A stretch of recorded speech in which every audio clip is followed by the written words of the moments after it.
Subtiliosios žmogaus energijos. Žmogaus prigimties supratimas subtiliųjų laukų, kosmoso struktūros, žmogaus gyvenimo, planetos struktūros tyrimai – tai aspektai, kuriuos tyrinėju jau daugelį metų. Subtiliosios energijos – tai struktūra, nematoma substancija, medžiaga, kuri sukuria visą pasireiškiančią būseną ir erdvę.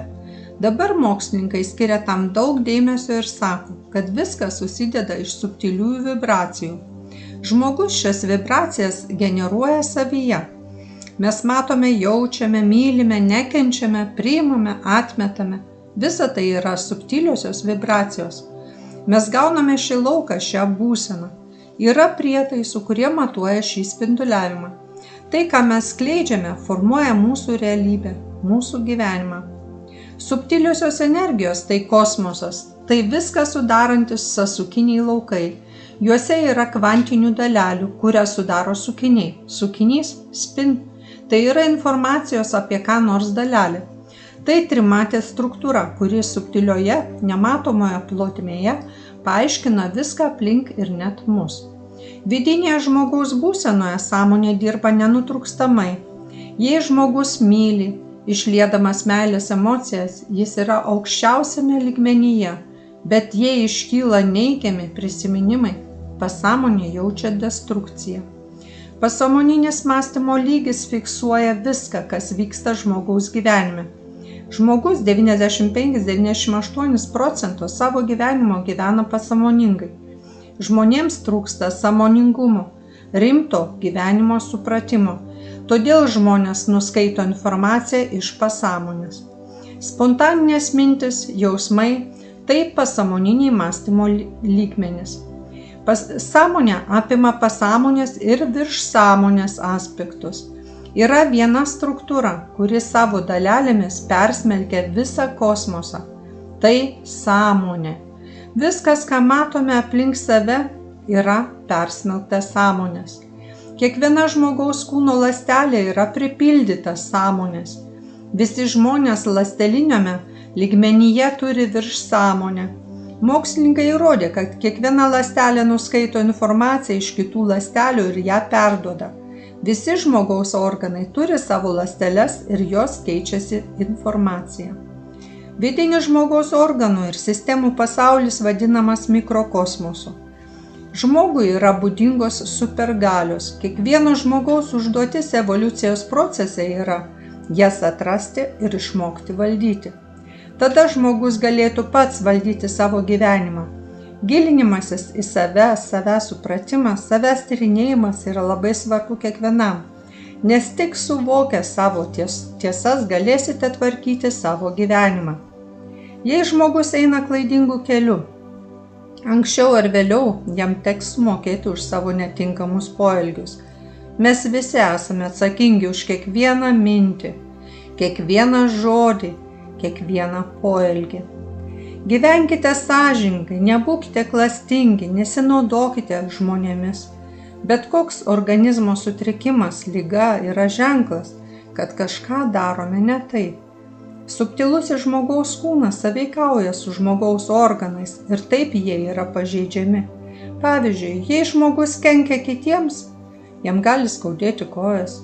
Žmonės, kuriems skauda kojas, gali būti nevykdo savo užduoties. Jie eina ne tuo keliu. Bet kokia liga yra jūsų gyvenimo tiesos rodiklis. Norint gyventi be ligų, reikia būti visapusišku žmogumi. Dovanodami meilę ir rūpestį žmonėms, būsite apdovanoti tuo pačiu, būsite mylimi, turtingi, sveiki ir laimingi. Daugelis žmonių per savo silpnumą, gudrumą, baimės renkasi neteisingus poelgius, pamirždami, kad už tai teks sumokėti, net ir po kurio laiko. Yra 7 subtilieji lygiai. Laikas 6 lygyje yra daug greitesnis nei Žemėje. Sapnuose gyvenimas prabėga greitai, pagreitintų procesų. 6 ir 7 matmenyse laikas kinta dėl dalelių, iš kurių susideda paraleliniai pasauliai. Tai, kad žmonės jų nemato, yra tik todėl, kad dauguma žmonių neturi šio gebėjimo. Išsiugdęs visas viršsąmoninį regėjimo lygį žmogus gali tai matyti. Juk vidutinis žmogus mato tik 8% pasaulio, o tai yra labai mažai.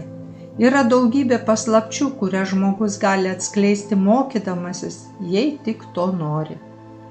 Aš mokau žmonės, kurie turi vieną iš svarbiausių savybių – tai gerumas. Mokosi tie, kurie nori tobulėti, kurie nori skleisti šviesą kitiems žmonėms, kurie nori atrasti tiesą, visatos paslaptis, kurių širdis spinduliuoja meilę. Dvasinis tobulėjimas yra laimės, gerovės, evoliucijos garantas. Jis yra žmogaus gyvenimo pagrindas. Žmogus ateina į šią planetą su vieninteliu tikslu – dvasiškai tobulėti. Tačiau dauguma žmonių nesupranta sąvokos dvasinis tobulėjimas prasmės. Sukurtos sektos, religinės struktūros neduoda reikiamos naudos, informacijos, neužsiima dvasiniu žmogaus tobulėjimu. Dvasinis tobulėjimas – tai aukščiausio, dieviškojo potencialo slypinčio kiekviename žmoguje atradimas. Dvasinis tobulėjimas – tai tobulėjimas ne išorė, o savyje, pasinėrimas į save, vertybių, kuriomis kūrėjas apdovanojo atskleidimas, tai super galimybės. Visa tai žmogui suteikia evoliucijos procesas, kilimo procesas, tinkamas vystymosi lygis. Dvasinio tobulėjimo užduotis – padaryti žmogų geresniu, tyresniu. Dvasinis tobulėjimas visada remiasi aukščiausiomis moralinėmis vertybėmis. Aukščiausios dvasinio žmogaus moralinės savybės yra garbė, sąžinė, supratimas, priėmimas, rūpestis, užuojauta vienas kitam, atjauta. Jei žmoguje yra šios savybės, jis eina teisingu keliu. Aš skaitau žmonių mintis, dažnai matau, kad su manimi nesutinka dėl mano pamokymų apie tyrumą ir žmogišką gerumą kitiems. Pavyzdžiui, girdžiu sakant, pasaulis toks piktas, jei aš būsiu malonus visiems, jie mane sutryps ir sunaikins. Tai didelė klaida. Gėris, kurį jūs išliejate kitiems žmonėms, sugrįš pas jūs ir papildys jūsų gyvenimo atsargas 10-eriopai daugiau nei duodate. Tokie yra visatos, kosmoso, jūsų gyvenimo dėsniai. Darykite gerą žemėje. Vakare prieš užmiegant analizuokite nugyventą dieną, klausdami savęs, kiek gero padariau šiandien žmonėms. Galbūt šiandien ką nors teisiu ar įžeidžiau. Jei taip, bent mintyse paprašykite žmonių atleidimo. Juk šioje žemėje mes nesame teisėjai. Atėjome čia ne teisti, o dirbti, atskleisti savyje didžiausią potencialą, mokytis, įgyti patirties ir kurti gražų gyvenimą šioje planetoje. Iš tikrųjų dažnai žmonės nežino ir nesupranta, kodėl susiduria su sunkumais.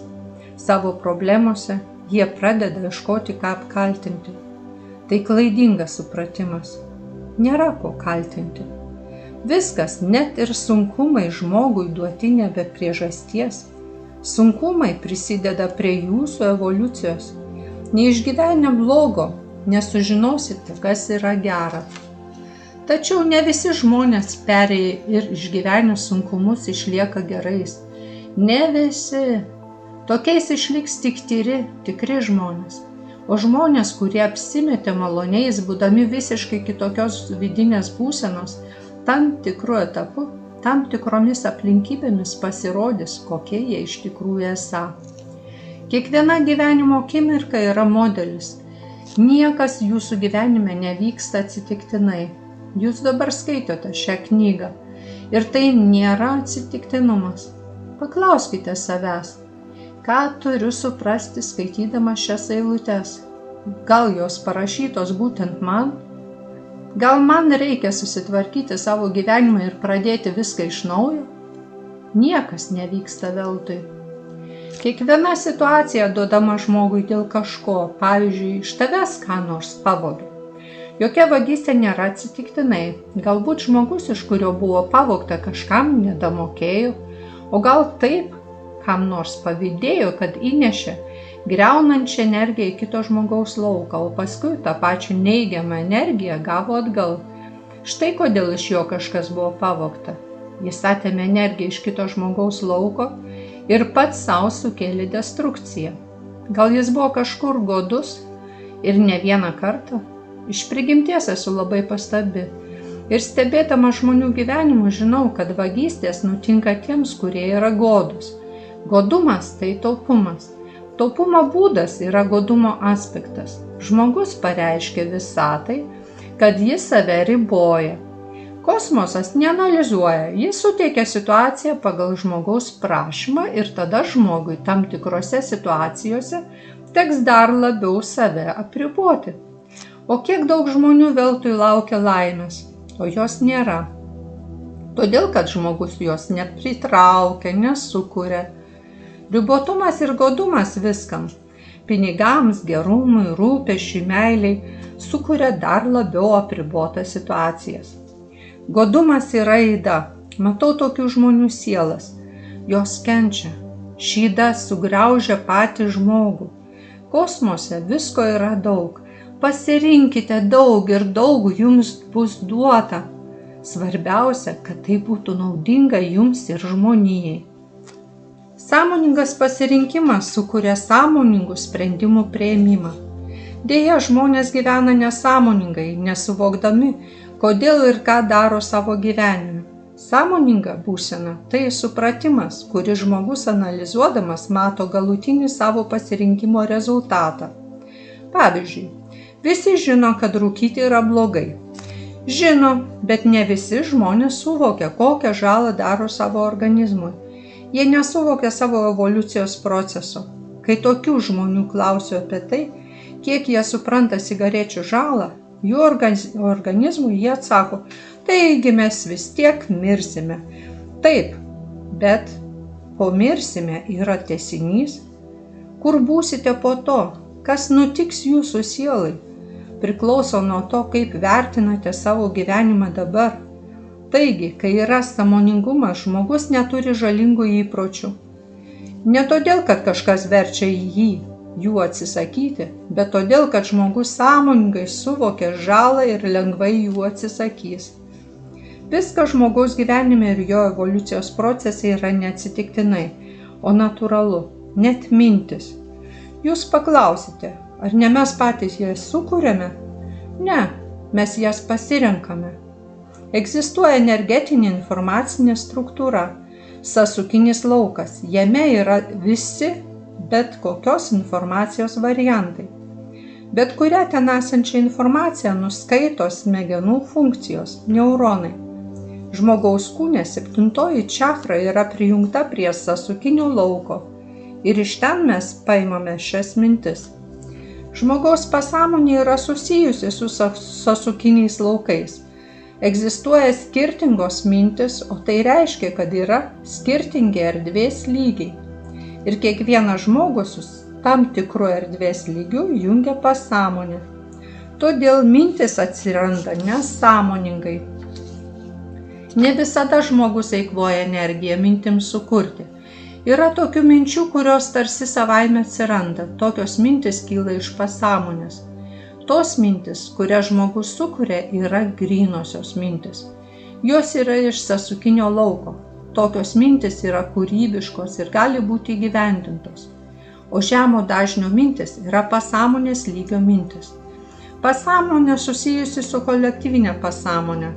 Pasirinkdamas informaciją iš grynųjų erdvės šaltinių, žmogus savo gyvenime sukuria viską. To mokosi mano mokiniai, kurie jau baigia 2. lygį mūsų centre. Sąmoninga būsena kuria geras mintis. Kai žmogus nori gėrio, jis kontroliuoja save ir užkerta kelią blogoms mintims. Bet žmogus yra toks, kad kartais gimsta griaunančios mintis. Savo mokiniams, kurie dar tik mokosi viso to ir dar ne visai sugeba kontroliuoti savo mintis, rekomenduoju, jei jumise atsirado spontaninė nemaloni mintis ir jūs supratote, koks bus būsimas rezultatas, kuris materializuosis po tam tikro laiko, iš karto pereinate prie ko nors kito. Nešvaistykite savo protinės energijos toliau mąstydami apie šią mintį.